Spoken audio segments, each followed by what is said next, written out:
Today is Wednesday, May 15th, and I want to open up an art shop on my birthday, which is July 8th, in less than 2 months. I'm not really sure if I like it or not. Here she is. I love her so much. I think it's broken. So we have to paint 2.5 paintings in 2 weeks.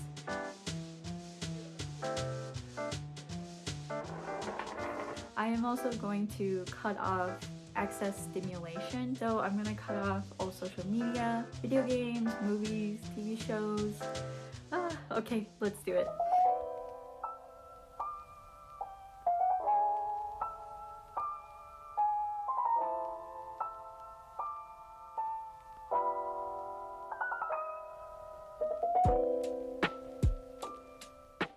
So I'm starting out with some warm-ups because I haven't done art in like 2-ish weeks. Yeah, I'm a bit rusty, so while I do this, let's talk about no social media. We're going back in time. About a month or so ago, I started getting into video games again. The new Stardew Valley update came out, and you know I gotta start a new farm. But that, on top of scrolling through social media, TV shows, podcasts, movies, things started adding up, and I could tell my thoughts were very scattered. My screen time was going up, and I had a hard time focusing. So with that, and needing to get a lot of work done in a short period of time, I thought it was necessary to step away from the screen a bit. And I want to talk about my thoughts because I've never actually done this ever in my life, and it was an interesting experience. The best way I can describe it is withdrawal. And I know that sounds extreme, but the first few days were pretty difficult. Every few minutes or so, I would think about a show that I want to watch, a video game I want to play, or reach for my phones to find my apps deleted. So yeah, let's take it back to day one. I didn't delete my apps until midday, like around 1ish, so I didn't get a full day, but I almost immediately felt like a void. That sounds dramatic, but I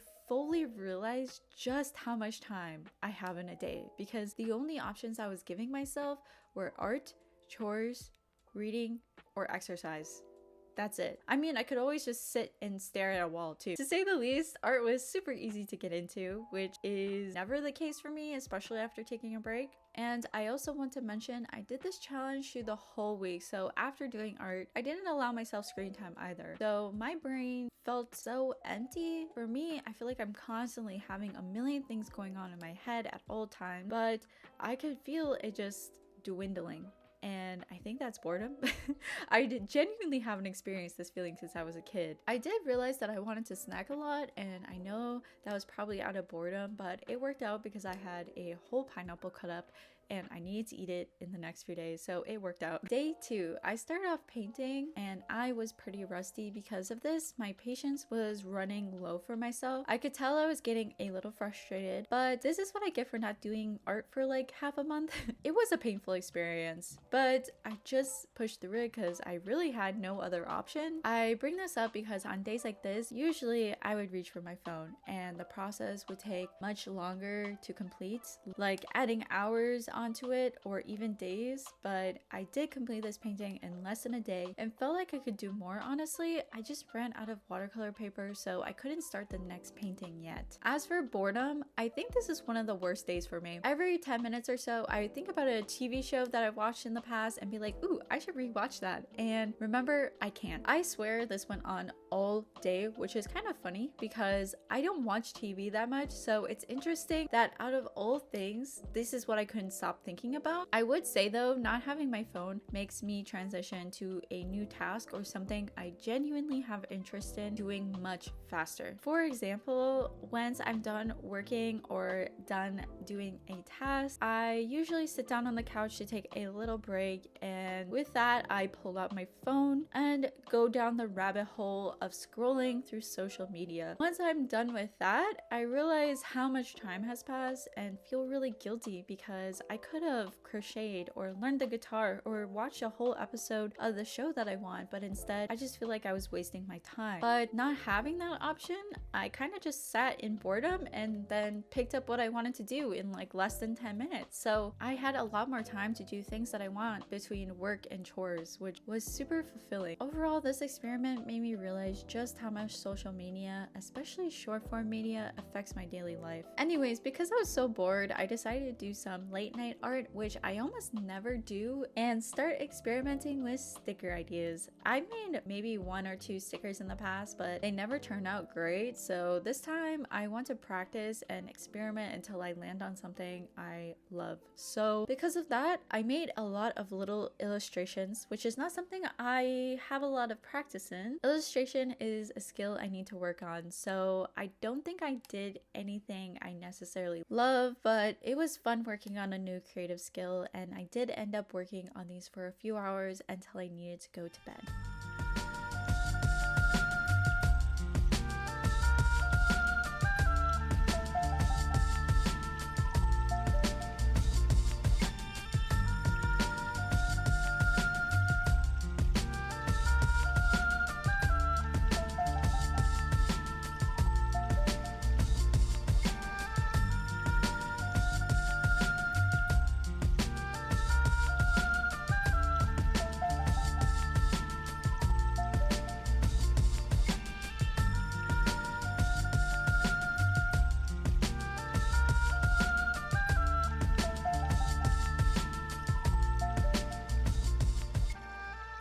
Okay, so here is the sticker design that I came up with. I'm not really sure if I like it or not. I'm having a hard time with stickers because I don't really do illustration at all, and I think that this is a skill that I need to work on. So for now, I think I'm going to try to make stickers with traditional art, and let me show you how I think I'm going to do that.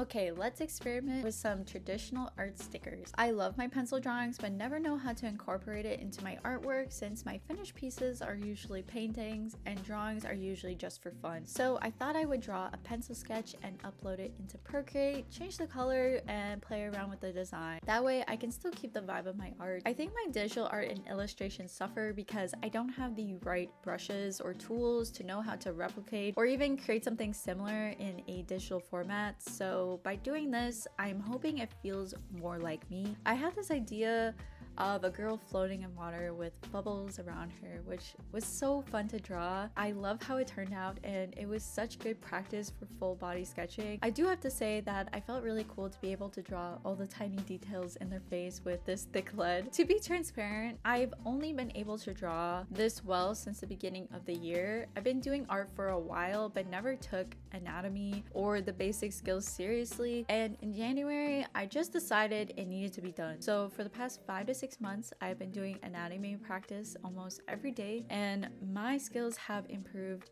so much. I still have a lot of growing to do as an artist, but drawings like these make me realize how far I've already come. Okay, I digress. Once I was done drawing, I took a picture and put it into Procreate. I decided on a vibrant pink, which at this point feels like my signature color. I really like this sticker idea out of all the ones I've created so far. I don't think it's perfect, but I will keep working on it until it feels right. On top of the stickers, I also have these pins I've created a while ago that I will be putting on my shop, but I do need a backing card for these, so I designed something on Procreate thinking I would print them at some point. I do have a nice printer, but I pulled it out and it wasn't working, which makes sense because it's been sitting in my closet for years now. I swear, this printer and I have never gotten along. This printer is the bane of my existence. I think it's broken.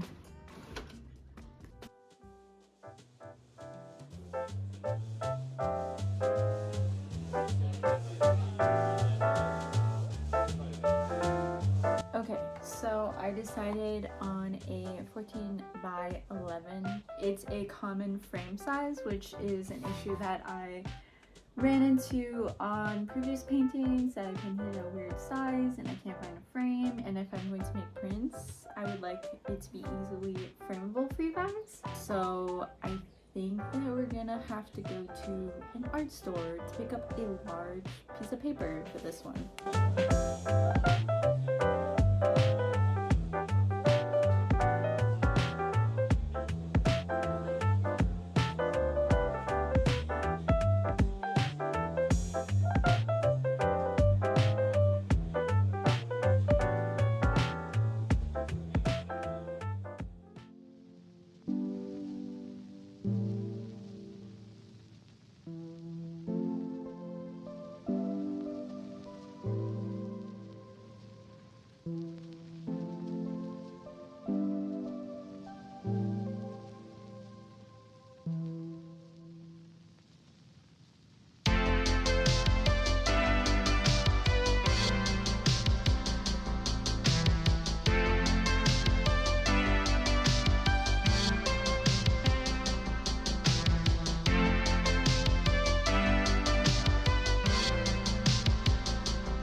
Okay, I'm finally starting this monster of a painting. It is 11 by 14 inches, like I said before, and I think it is the largest gouache painting I've ever done. I've had this design for a while now. It's a part of my girlhood series. I've shown a few of these paintings in this series on my channel already, but I wanted to talk about it again because I feel so passionate and excited about what I am creating. I think as we grow older, we realize how fleeting our childhood was, especially girlhood, because most of the time it was gone before we even realized it. I think there is something so beautiful connecting to girlhood as we grow old, and there's definitely a few experiences that I want to paint, and it helps me carry the child I used to be or even never was through adulthood. Even if these experiences were not your own but something you wish you were a part of, I wanted to make art to live vicariously through it. Art can create experiences and nostalgia. Recently, I have been reminiscing about summer break because it's finally getting warm where I live, and once it's warm, I'm always drawn to the water. Playing games in the water and pretending you were mermaids with your friends was such a wholesome activity. It brings back cute memories, so I wanted to paint that feeling. Also, mermaids are such an underrated creature. Like, there are barely any movies about mermaids, and I would like to see more, but figuring out how to paint the water in my style while keeping it recognizable was definitely a challenge. I think it's looking so good so far. I wasn't able to finish this painting in this video, but if you want me to include the rest of this painting process in my next video, let me know, because I think my next video is just gonna be a basic full process paint with me. I haven't done one in such a long time, and it feels like a relaxing video to edit.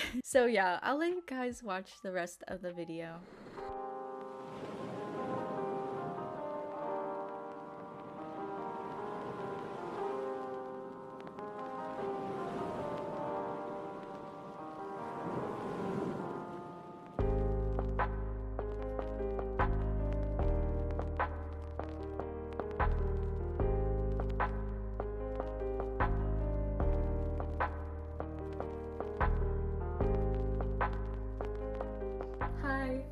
I dyed my hair pink.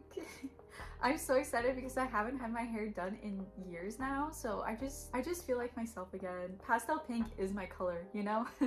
But that's besides the point, because I came on here to show you that I finally got a proof that worked out for my first print. It took months to get right. I was being extremely picky, but I'm so glad I did because it turned out so well. Here she is. I love her so much.